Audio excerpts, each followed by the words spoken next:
Chapter 4. You're on the road with your sister, and your father is in INS detention, and your ma is sleeping on a shelter cot, and you figure maybe the two of you have a lot to talk about. We don't. The registration thing, going to Canada, deportation. Aisha hasn't said a word. She doesn't have an answer, the right phrase or sentence to make it all better.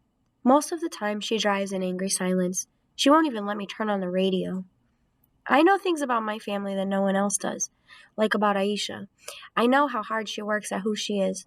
Everyone sees her in class, smoothly flipping her hair back from her shoulders before she answers a question, or sitting on a stage with her hands folded in her lap, chin tipped up, feet tucked beneath her, calmly leading the debate team, like nothing could shake her up. I know better. When we first came here, Aisha and me only hung around with Bengali kids, sons and daughters of my parents' friends. Weekends, we'd go over to their places or stay at ours, stuffing our faces with handfuls of mori and watching Bollywood movies, dancing along to the songs. Then Aisha complained that it was no different from being in Bangladesh. She began to study the other kids, especially the American ones.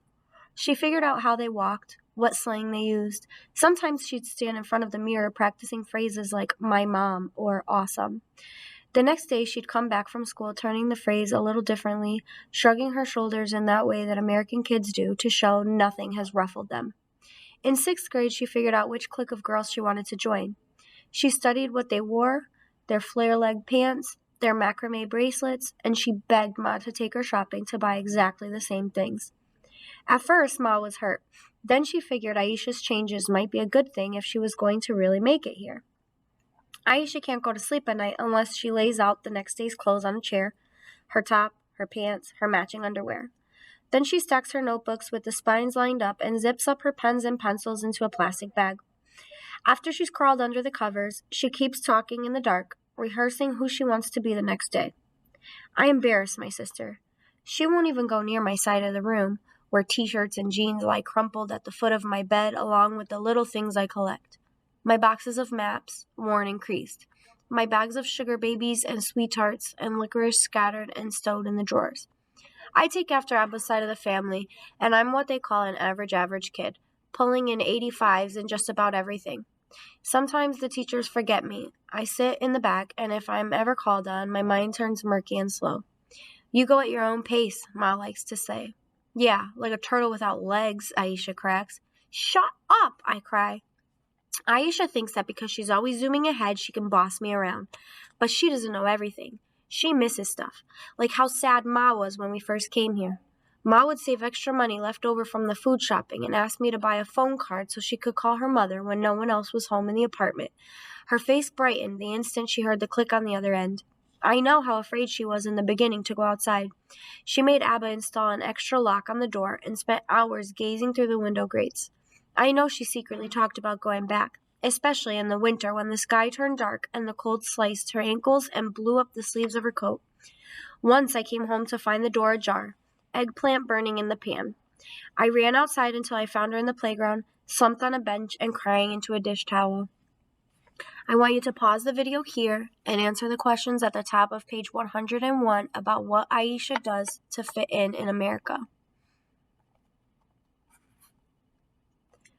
That evening, I brought Ma home and put her to bed, smoothing her hair flat with a comb.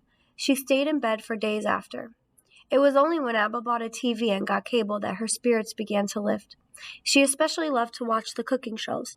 She'd stand at the table, spoon held obediently, shouting out new words and phrases. Stir! Beat! Don't forget to separate, she often told me. They're my friends. Now Aisha and I stop outside Providence at an all-you-can-eat buffet in the shopping mall. We push our plastic trays along the metal rollers, staring at the trays of mashed potato and sliced beef and brown gravy and mounds of bright green jello studded with marshmallows. None of it looks very good, but I load up my plate while Aisha takes only salad, bread, and bubbly water. This place is disgusting, Aisha whispers to me as we sit down. Look at those people. They're all overweight, and from their skin color, you know they've got diabetes and high blood pressure and God knows what else. She pokes at her salad, wrinkling her nose. Something like 1/3 of Americans suffer from obesity. Did you know that? Aisha's words sting. My weight is a sore subject in our house. Ma says I'm just a little big for my age. But the clinic doctor says I have to cut back on candy and milk sweets and get more exercise. Nobody else in our family is fat, and sometimes I feel like I've been beamed in from another genetic planet. I took an extra period of gym, though most of the time the black girls pushed me around and laughed me off the basketball court. I'm not good at any of that stuff. I'm kind of clumsy, and I get too winded when I run.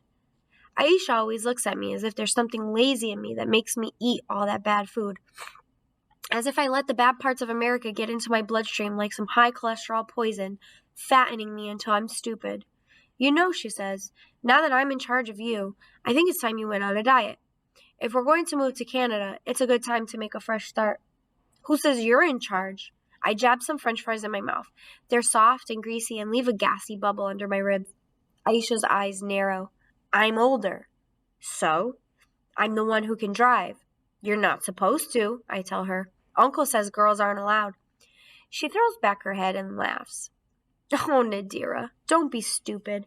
Abba and Ma are completely enlightened. Do you think they would have let me drive the car and take you back if they believed all that gender crap? A soft heat pulses behind my eyes, making them sting.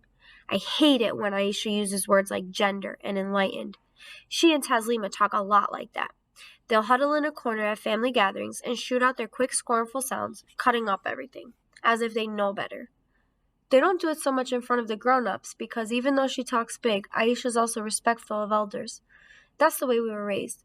When we get back, Uncle and Auntie will be in charge of us anyway, I tell her. They'll call the shots. Oh, Nadira. She says my name quietly as if she really is sorry. It's just us now. Uncle and Auntie can only do so much. We're not in Canada. We're not in America. We're not in Bangladesh. We're on our own. So? So we have to stick together, not fight. She holds out her hand as a peace offering. I look at her slender wrist, her single bangle glinting against the bone. No way am I sticking together with Aisha. What that really means is I'm supposed to do whatever she says, and then she gets all the credit. Forget it, I reply, and then I shove a spoonful of Jell-O in my mouth, get up, and head to the buffet for more.